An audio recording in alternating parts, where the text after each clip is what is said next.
안녕하세요. 오늘은 세계적인 생물학자 리차드 도킨스가 쓴 만들어진 신이라는 책에 대해서 한번 이야기해 보겠습니다. 이 책의 핵심 내용은 총 두 가지입니다. 첫 번째는 신은 사람이 만들어낸 거야. 그러니까 신은 존재하지 않아. 두 번째는 만약에 내게 신의 존재를 과학적으로 한번 증명해 봐. 그러면 내가 믿을게. 라고 이야기를 하죠. 저는 그의 말에 대해서 한 가지 질문을 던져봅니다. 리차드 도킨스가 실제로 하나님이 계시다는 그러한 기적을 경험한다면 그때서야 그는 믿을 수 있을까? 이러한 주제로 오늘 말씀 이어나가겠습니다. 신약 성경을 보면은 예수님과 꼭 같이 등장하는 그룹이 있습니다. 그것은 바로 바리새인들입니다.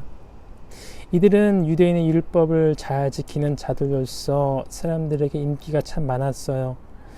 인기는 지금이나 옛날이나 돈이랑 연관이 되어 있습니다. 바리새인들은 대중으로부터 오는 인기로 인해 많은 돈을 벌고 있었죠. 그런데 문제가 생긴 겁니다. 바리새인들보다 더 인기가 많은 사람이 등장을 한 거예요. 바로 예수님이시죠. 그러다 보니 바리새인들의 수입이 줄게 되었습니다. 그래서 바리새인들은 예수님을 논쟁에서 이겨야만 했어요. 그래야 잃어버린 인기가 회복이 되고 다시 돈이 들어올 테니까요. 신약 성경에서 바리새인들이 예수님께 던진 질문의 핵심들은 대부분 이렇습니다. 마태복음 8장 11절이 잘 보여주고 있죠. 바리새인들이 나와서 예수님을 힐난하며 그를 시험하여 하늘로부터 오는 표적을 구하거늘. 쉽게 이야기해서 너가 정말 예수님이 만약 하나님의 아들이라면은 내게 눈에 보이는 그 표적, 증거를 대보라는 거죠. 또는 그 사실을, 하나님의 아들이라는 사실을 내게 이성적으로 한번 입증해 봐. 그럼 내가 믿어줄게 라는 논리입니다.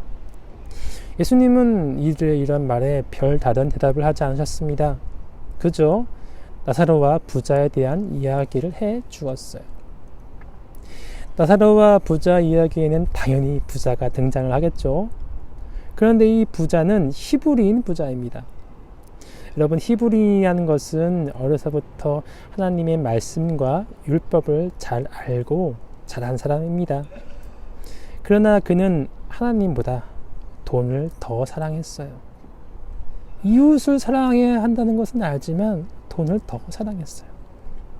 부자는 하나님에 대하여서 많이 알고는 있었으나 제대로 믿지는 못했습니다.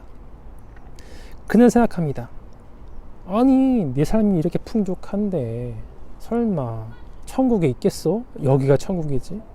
지옥에 있겠어? 이렇게 풍요로운데. 그냥 내 마음대로 살자.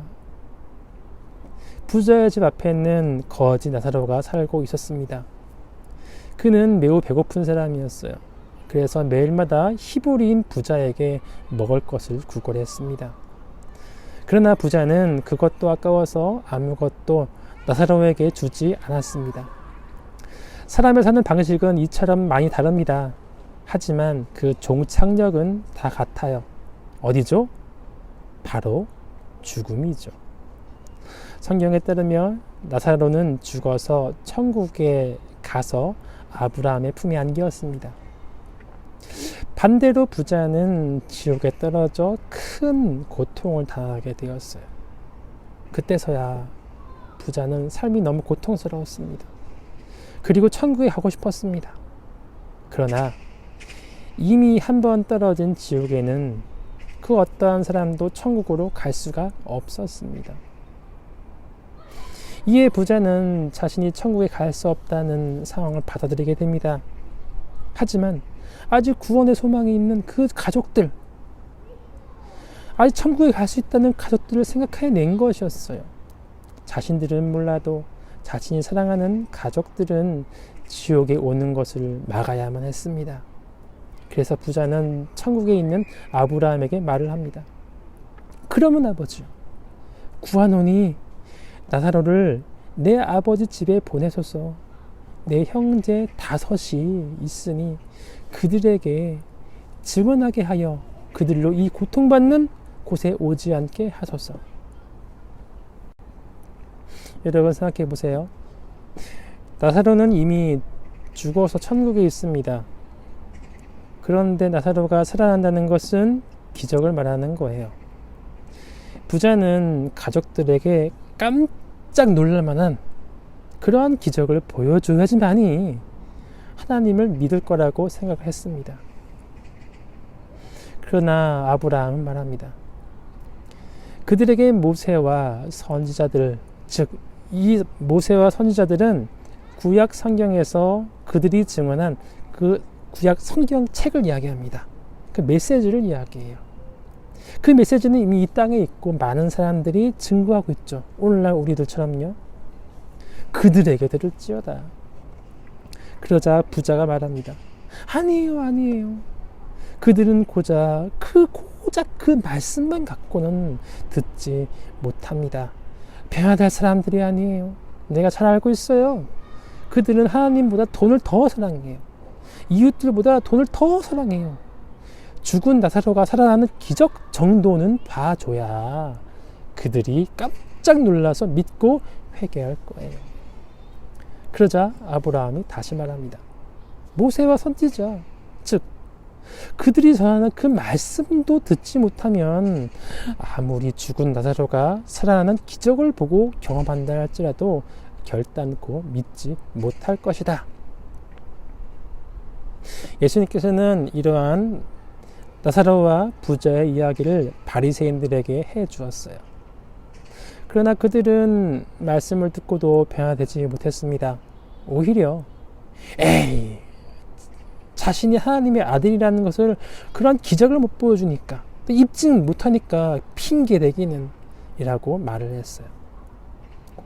이러면서 바리새인들은 예수님의 말씀을 듣지도 않고 믿지도 않았습니다. 왜냐하면 바리새인들은 이야기 속 부자들처럼 하나님보다 돈이 더 생각났던 것이었어요. 돈을 더 사랑했던 것이었어요. 그래서 자신의 경제적인 이득에 조금이라도 손해가 될 만한 예수님의 말씀은 조금도 들어오지 않는 거예요. 귀가 막히고 눈이 가려진 거예요. 이같이 우리의 눈과 귀를 가리는 이 생각이 있습니다. 이념이 있습니다. 최고의 가치를 이념이라고 하죠. 만약 이념이 다르다는 이유만으로 또는 자신의 이익에 조금이라도 손해가 된다는 이유만으로 하나님과 예수님을 배척하는 사람들이 있습니다. 만약 이러한 자들에게 죽은 나사로가 돌아오는 기적을 경험한다면 그는 과연 예수님을 믿을 수 있을까요? 다시 리차드 도킨스에 대한 이야기를 해보겠습니다. 도킨스는 말합니다. 만약에 내게 신의 존재를 과학적으로 한번 증명해봐. 그러면 믿을게.